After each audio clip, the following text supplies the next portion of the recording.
Kembali lagi di Breaking News. Saat ini kita masih menantikan bagaimana kelanjutan dari otopsi kedua yang saat ini sedang berlangsung. Proses ini tentu berlangsung tertutup di rumah sakit sehingga kita nanti akan menunggu laporan dari rekan-rekan kami yang memantau di sana. Sementara dari kepolisian sendiri sedang mempersiapkan keterangan pers untuk menjelaskan tahapan atau proses yang sudah dilangsungkan sejak pagi tadi, yaitu pengangkatan jenazah hingga dibawa ke rumah sakit umum daerah yang saat ini sedang dilakukan otopsi. Sudah ada ahlinya, semua ahli yang dijadwalkan sudah berada di lokasi sekitar setengah jam sebelum jenazah tiba di lokasi, dan saat ini sedang berlangsung proses tersebut. Detailnya nanti kita akan nantikan laporannya. Pertanyaan saya langsung ke Dr. Mira tadi.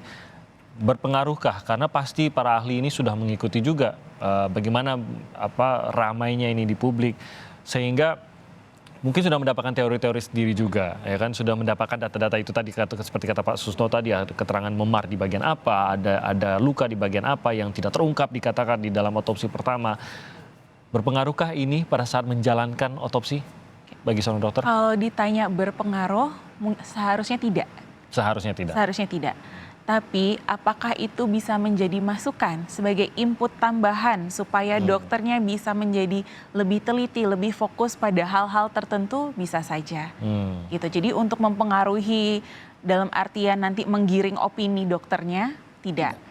Akan tetapi input-input atau masukan-masukan itu nanti tinggal di cross check saja. Betul nggak sih hasilnya di jenazah itu kayak gimana gitu, sesuai nggak, teori ini masuk nggak, make sense nggak, yang seperti itu gitu. Jadi sebenarnya untuk mempengaruhi pengambilan analisis tidak, tapi nanti sebagai masukan pada saat proses kita mau fokus kemana, kita mau periksa apa, perhatiin apa, itu pasti justru menurut saya menjadi ini ya, nilai plus sendiri, masukan. Jadi benar nggak jadi kita itu, masuk gitu ya? Okay. Itu sama kayak misalnya mau dokter bedah masuk ruang operasi tapi dia nggak tahu mau operasi apa, bagian mana, kan gitu ya. Jadi kalau ada info awal sebenarnya ada info awal justru kayaknya nih saya mungkin akan ketemu lukanya ABC, kemungkinan penyebab meninggalnya ABC, sehingga nanti pada saat saya periksa saya tinggal lihat ini benar yang A, benar yang B, atau benar yang C ya, gitu. Jadi untuk mempengaruhi hasil tidak,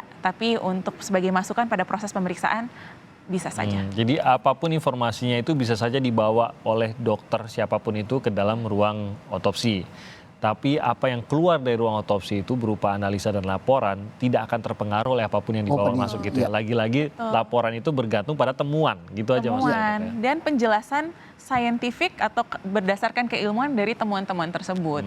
Gitu, nggak mungkin temuannya A tapi kesimpulannya B, tentu nggak nyambung, ya kan. Jadi untuk menarik suatu kesimpulan, tentu semua dari awal itu harus nyambung satu sama lain. Dari luka-luka yang di bagian luar, pada saat temuan, pada saat otopsi, pas pemeriksaan dalam, baru kita tarik suatu kesimpulan. Gitu. Okay. Saya ke Pak Susno, sebenarnya kan otopsi itu kan hanya merupakan satu saja, maksudnya satu saja dari beberapa bukti yang bisa didapatkan khususnya oleh penyidik gitu. Nah, apa perlakuan penyidik terhadap hasil otopsi ini terkait dengan temuan secara keseluruhan? Apakah otopsi ini akan dikawinkan dalam tanda kutip dengan temuan di TKP? Apalagi kalau memang saat ini kan TKP-nya pun masih diperdebatkan gitu, paling tidak, atau diragukan atau ada pertanyaan terhadap TKP gitu. Ya, secara hukum hasil otopsi ini kan keterangan ahli yang autentik ya.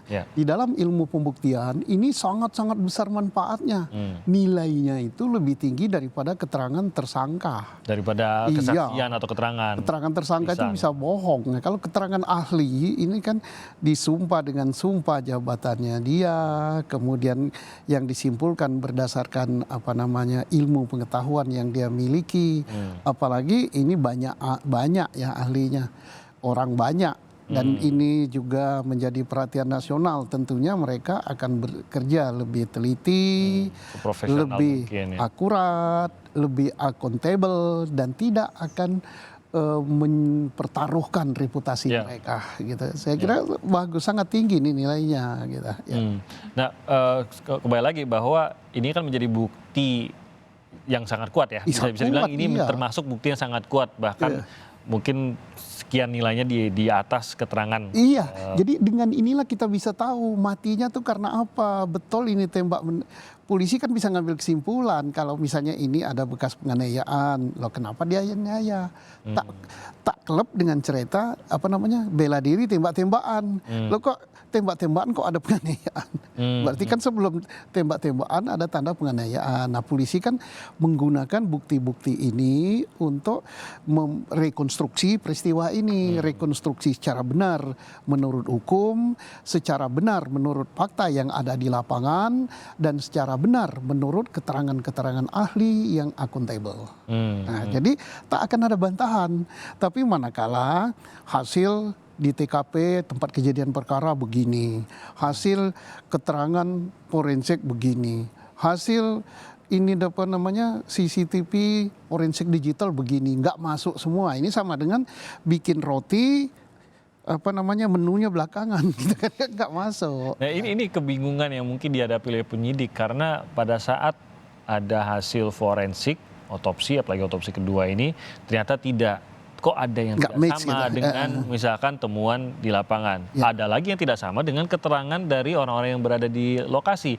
Ini makin membingungkankah, atau bagi Anda sebagai seorang mantan Kabareskrim justru ini yang akan bisa lebih menunjukkan fokusnya harus kemana?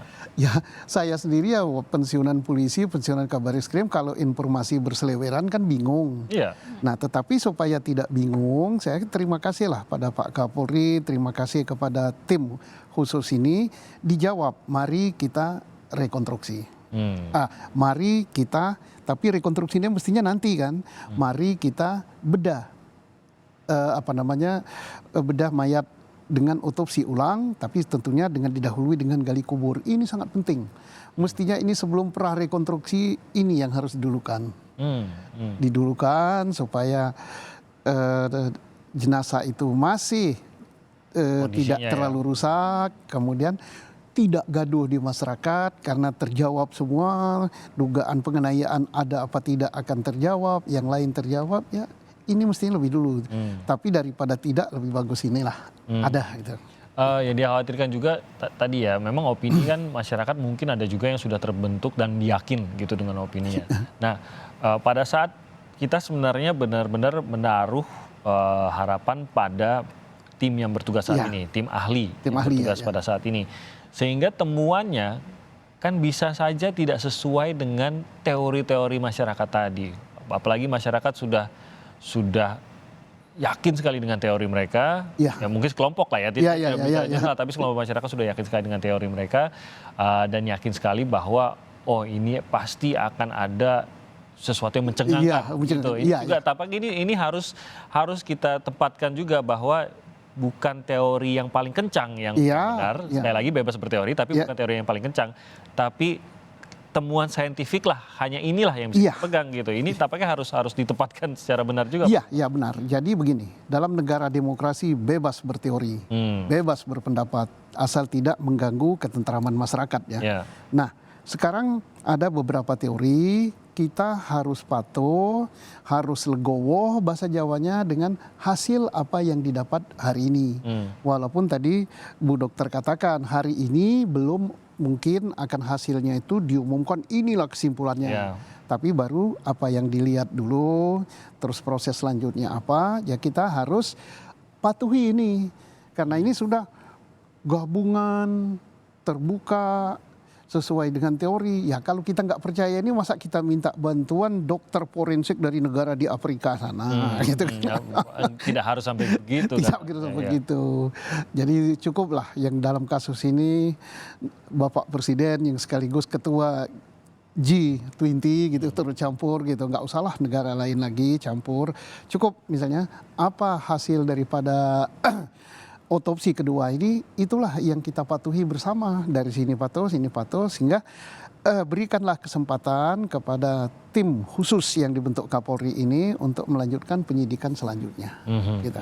Yang dipastikan akan berpegang pada hasil-hasil temuan sesuai fakta. Ya, saya yakin bahwa ini nanti hasil penyidikan atau hasil otopsi ini akanlah jujur dan menjunjung tinggi moralitas sumpah jabatan mereka.